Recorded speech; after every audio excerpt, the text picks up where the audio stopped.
Apologies, this video is a bit low quality. I genuinely didn't expect this to work, so I didn't put in much effort for the recording.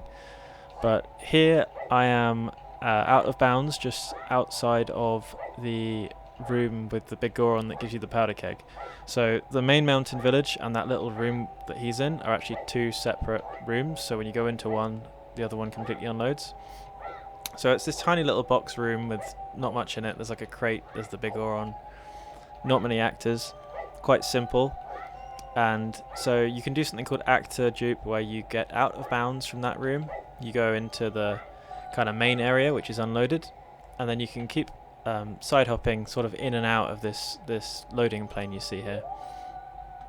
And if you do it enough times, you reach the actor limit. So there's only a limited number of actors that can be spawned in a world, and every time you go through that loading zone, you're basically duplicating all the actors inside this room. So you can see everything's really laggy. The game is struggling to process everything. There's a lot of actors. There's many duplicates of this crate that I'm stood on. There's many duplicates of the biggoron, who I haven't looked at yet.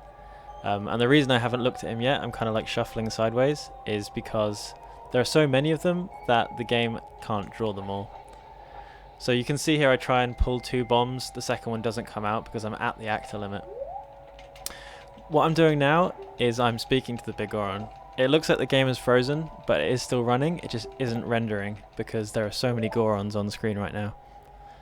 And you probably can't hear the audio, but it's running very slowly, and every so often you can probably hear like a text box noise as I'm going through his text. I'm going to ask him to start the powder keg trial, and eventually he will. And he'll try to spawn that big powder keg with the long fuse that you're supposed to take to the goron racetrack. But again, we're at the actor limit. He can't spawn any more actors, so he runs his code that he would normally run just before spawning it, and then when he tries to spawn it, it fails. So that's quite interesting. The code that he runs there is setting a value for how long the fuse should be when a powder keg does spawn.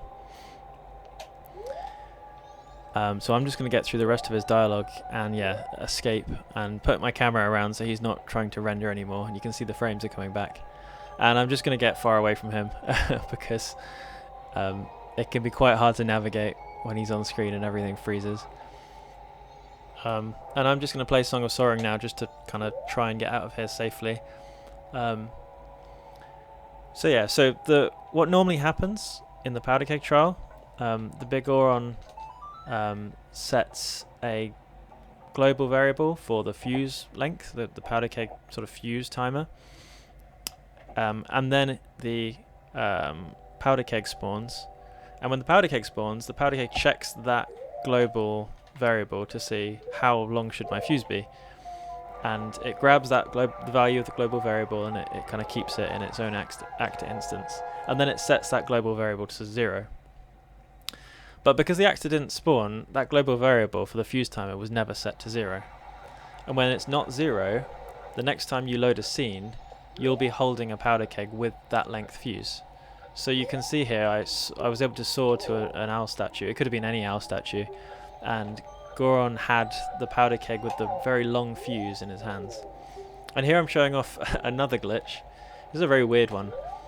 If you throw the powder keg up to that guy who normally wants the rock sirloin, he will set that global variable for the timer, the fuse, to whatever fuse length the powder keg has at the time. So he's essentially achieving the same thing that we achieved earlier with the biggoron. And you can see I've loaded another file, and because that global variable is set, again I spawn in with the powder keg, just from throwing it up there at the guy. And obviously you can do all sorts of stuff once you've thrown the powder keg up there. Like I could turn human, I could soar to Clocktown, and when I spawn in Clocktown as Human Link will be holding the powder keg in Clocktown. So this is quite useful when you want to take the powder keg with you when you warp somewhere, or if you want the powder keg to be held by a form other than Goron. So the combination of the glitch I showed at the start of the video with the powder keg Goron and this glitch with this Goron means you can take a powder keg with a really long fuse to all sorts of places, and you can take it through the file select screen into another file. So I could have the long fuse powder keg on file A and then save with it at the owl statue, and then load a first cycle file, and Deku Link will spawn in Clocktown with a full fuse length powder keg. So you might be able to take that to Romani Ranch and blow up the boulder and do all sorts of interesting things. So definitely more to come soon.